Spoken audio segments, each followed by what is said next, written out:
ప్రేక్షకులందరికీ నమస్కారం. నేను మీ డాక్టర్ నాగులపల్లి మహేష్ చంద్ర భరద్వాజను, కన్సల్టెంట్ను, ట్రైనర్ అండ్ ఆస్ట్రో బుక్ రైటర్ను. నేడు మార్చి 8వ తారీఖు అంతర్జాతీయ మహిళా దినోత్సవం అంటూ తెల్లరైనప్పటి నుంచి సోషల్ మీడియాలో, ముఖ్యంగా వాట్సాప్, ఇన్స్టాగ్రామ్లల్లో మహిళా దినోత్సవాలు అంటూ అనేక మెసేజ్లు, వీడియోలు వస్తున్నాయి. చాలా సంతోషం. కాకపోతే అందరు గుర్తించుకోవాల్సిన ఒకే ఒక విషయం ఏంటంటే, ఇది నేను కొత్తగా చెప్పేది కాదు, కాకపోతే కాస్త గుర్తు చేస్తున్నాను అంతే. అర్ధనారీశ్వర తత్వం ఒకసారి గుర్తుంచుకోండి. అర్ధనారీశ్వర తత్వం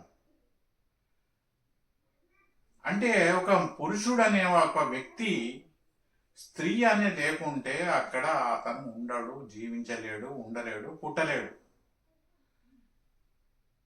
అంటే ఇక్కడ స్త్రీ అనేది ఎక్కువ కాదు, తక్కువ కాదు, పురుషుడు అనేవాడు ఎక్కువ కాదు, తక్కువ కాదు. మేల్ డామినేషన్ పనికిరాదు అని ఒక సందేశం. తర్వాత ఇది త్రిమూర్తి గాథలల్లా మనకు తెలుసు. లక్ష్మీ అమ్మవారు మనసును వచ్చినందుకే అమ్మవారు సాక్షాత్తు వైకుంఠం వదిలిపెట్టింది. అంటే ఒక స్త్రీ యొక్క మనసును వస్తే ఆ ఇంట్లో డెవలప్మెంట్ ఉండే సంగతి పక్కకు పెట్టు, ఆర్థిక ఇబ్బందులు ఏర్పడతాయి. ఆర్థిక ఇబ్బందులు, ఒక ఆక్సిజన్ గాలి లేకుంటే మనిషి బతకవచ్చడం, కానీ ఆ ఆక్సిజన్ గాలిని కూడా కొనగల శక్తి గల ఆ డబ్బుకు నీకు ఇబ్బంది అవుతుంది. నీ ఇంట్లో స్త్రీ కంటి మనసును వచ్చినా, కన్నీరు పెట్టినా, ఈరోజు పెట్టకపోవచ్చు, రేపు ఎల్లుండి ఎప్పుడన్నా ఒకసారి నీకు నీ ఇంటి భార్యను, కూతురు కావచ్చు, తల్లిని కావచ్చు, నువ్వు బాధ పెడితే నీకు చాలా చాలా ఎన్నడో ఒకనాడు ఆర్థికంగా మోసపోవడము, ఆర్థికంగా నష్టపోవడం గ్యారెంటీ. అయితే ఈ 2000 సంవత్సరం నుంచి అంతర్జాతీయంగా, ఈ 2000 సంవత్సరం నుంచి 2000 ఇయర్ నుంచి ఫెమినైన్ ఎనర్జీ అనేది పెరిగింది.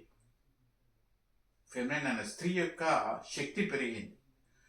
అందువల్లనే 2000 సంవత్సరాల తర్వాత ఆడపిల్లలు కూడా చదువుకోవడం, ఇంతకుముందు అయితే వయసు రాగానే పెళ్లి చేసి అత్తగారింటికి పంపితే బాధ్యత అయిపోతాయని తుడుపుకున్నారు భుజాల మీద. కానీ ఇప్పుడు అట్లా కాదు.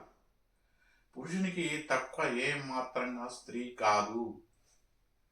ఇంకా పురుషునిలోని శక్తి ఎక్కువ స్త్రీల్లో ఉంది.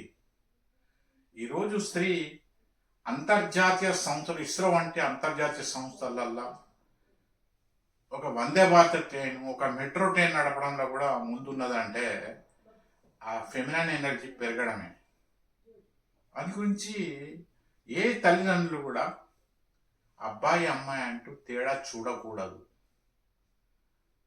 అయితే ఇక్కడ ఒక విషయం ఏం గమనించాలంటే, ఏ భార్యకు కానీ భర్తకు కానీ కొట్లాడాలని ఉండదు. చిన్నపిల్ల మనసు, ఆడపిల్ల చిన్న మనసు నొప్పిస్తే ఆ ఇంట్లో నీకు బంధుత్వం దెబ్బతింటది. చిన్నపిల్ల, ఆడపిల్లలు. అలాగే భార్య మనసు నొప్పిస్తే నీకు ఆర్థికంగా ఇబ్బందులు అవుతాయి, లక్ష్మీ స్వరూపురాలు. అలాగే నీ తల్లిని స్వరూపిస్తే రోగాలు వస్తాయి, రోగాలు, మెడికల్, శని యాక్టివేట్ అయిపోతాడు. వయసును బట్టి గ్రహాలు అన్వయించుకుంటారు, ఆ గ్రహాల యొక్క దుష్ప్రభావం అనేది పడుతుంది. కాకపోతే అనేక కారణాల వలన, ఈ జాతకాలు సరిగ్గా చూసుకోకపోవడం వల్ల కావచ్చు, ఇంట్లో వాస్తు దోషాలు కావచ్చు, నేడు ఈ స్త్రీలు కూడా మగవాళ్ళ యొక్క మౌన రోదనలకు, బయటకు చెప్పుకోలేని మౌన రోదనలకు కారకులవుతున్నారు. మౌన రోదనలు అంటారు, ఇది బయటకు చెప్పుకోలేని కారకులవుతున్నారు. కనుక కారణం ఏదన్నా కానీ, నువ్వు గత జన్మలో, నీ పూర్వం కొద్దీ ఈ జన్మలో నీకు ఒక పురుషుడు వచ్చాడు, నువ్వు చేసిన పుణ్యాల కొద్దీ నీకు ఒక పిల్లలు కలిగారు. అందురించి పుణ్యం కొద్ది పురుషుడు, దానం కొద్ది బిడ్డలు అన్నారు. ఇక్కడ ఎవరిని నిందించకుండా దంపతులు వాళ్ళ సమస్యలకు కారణం ఏందో, పరిష్కారం ఏందో అక్కడ డామినేషన్ అంటూ పెట్టుకోకుండా, మేల్ డామినేషన్, నా మాట నెగ్గాలని ఇలాంటివి పెట్టుకోకుండా ఇతరుల యొక్క ఇన్వాల్వ్మెంట్ ఇటు అటు కానీ ఇన్వాల్వ్మెంట్ వాళ్ళ స్నేహితులు కావచ్చు, తల్లి కావచ్చు, తండ్రి కావచ్చు, అత్తమామలు, వీళ్ళెవ్వరి ఇన్వాల్వ్మెంట్ లేకుండా మీ సమస్యలకు మీరే ఆ కారణం ఏదైనా కానీ పరిష్కరించుకుంటే అక్కడ మీ జీవితం సుఖ సంతోషాలతోనే ఉంటుంది, ఆరోగ్యకరంగా ఉంటుంది. అయితే నేటి కాలంలో ఆర్థిక ఇబ్బందులు అనేది ఎక్కువ శాతం కుటుంబాలు ఉండడానికి కారణం మీ ఇంట్లో స్త్రీ మనసు బాధపడమే అని చెప్పి నేను ఖచ్చితంగా చెప్పగలను. పురుషుని మనసు బాధపడుతున్నా అక్కడ అప్పులు ఉంటాయి, ఆ ఇంట్లో అడ్వాన్స్ ఖర్చులు ఉంటాయి, క్రెడిట్ కార్డులు ఉంటాయి, గోల్డ్ లోన్లు ఉంటాయి పురుషుని మనసు. అదే స్త్రీ మనసు నొప్పించేది ఉంటే నీకు లిక్విడ్ క్యాష్కి ఇబ్బంది అవుతుంది. స్త్రీ అంటే ఒక వాయువు, ఎయిర్ ఎలిమెంట్, పురుషుడు అంటే ఒక ఫైర్ ఎలిమెంట్.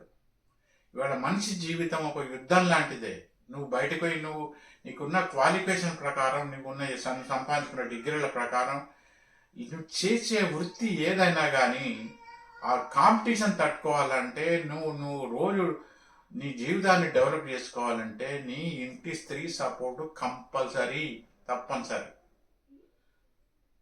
సో ఈ అంతర్జాతీయ మహిళా దినోత్సవం అంటూ ప్రత్యేకంగా ఇటువంటి దినోత్సవాలు ఇది మన భారతీయుల సనాతన సంప్రదాయం కాదు. స్త్రీ యొక్క ప్రత్యేక మహిళా దినోత్సవం అంటూ మార్చి 8 కాదు, 365 రోజులు లేకుండా 366 రోజులు సంవత్సరంలో ప్రతిరోజు 24 గంటలు 24/7 స్త్రీకి నువ్వు ఇచ్చే గౌరవాన్ని బట్టి నీ సంసారంలో డెవలప్మెంట్, సుఖ సంతోషాలు డెవలప్మెంట్ ఉంటూ ఉంటాయి. దయచేసి నా అభిప్రాయం నచ్చుకున్న వాళ్ళు ఆ ఇంట్లో మగవాళ్ళు కావచ్చు, ఆడవాళ్ళు కావచ్చు అని ఒకరు ఇంకొకరి మనసును నొప్పించకుండా ఉండడమే మీకున్న సంపాదనలో అడ్జస్ట్మెంట్ అయిపోతుంటాయి, మీకు ఆర్థిక ఇబ్బందులు అంటూ ఉండవు. ఇందుకు మీరు ముఖ్యంగా మీరు స్త్రీ విషయంలో మీరు గౌరవించదలుచుకుంటే మా కుటుంబ సభ్యులు, కూతురు కావచ్చు, భార్య కావచ్చు, తల్లి కావచ్చు, ఎవరన్నా కావచ్చు, రేపు వచ్చే కోడలు కావచ్చు, ఎవరన్నా సంతోషంగా ఉండాలి అని మీరు అనుకుంటేనే సరిపోదు. అందుకు ఆగ్నేయం నుంచి నైరుతి మధ్యన అండ్ ఇటు ఉత్తర వాయవ్యం నైరుతి నుంచి తూర్పు ఆగ్నేయం వరకు ఎటువంటి వాస్తు దోషాలు లేకుండా చూసుకుంటే ఆ ఇంట స్త్రీ కన్నీరు పెట్టదు. ఇది గుర్తుంచుకోండి. ఇవన్నీ అన్న ప్రాబ్లం ఉన్నాయంటే ఎవరైనా గురుముఖత విద్య నేర్చుకున్న వాళ్ళని సంప్రదించి ఈ వాస్తు దోషాలు ఉంటే స్టడీ చేసుకోండి.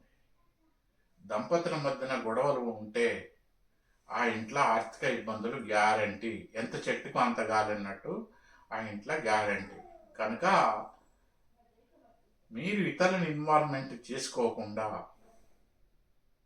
మీకు మీరే సమస్యలు పరిష్కరించుకోండి. అందుకు మీకు ఒక పరిష్కారం కావాలంటే సనాతన ధర్మంలో చెప్పబడిన దైవాలకు సంబంధించిన సనాతన ధర్మంలో చెప్పబడిన దైవాలకు, మన పూర్వీకులు పూజించిన దైవాలకు సంబంధించిన గుళ్ళు గోపురాలకు అప్పుడప్పుడు వెళ్తుండండి. కనీసం ఏ యూట్యూబ్ను వాళ్ళు చెప్పే ఆ దైవాలకు సంబంధించిన మంత్రాలు ఉదయం పూట సంగీతం వింటూ ఉండండి. మీ పని మీరు చేసుకుంటా ఆ సంగీతం వినండి.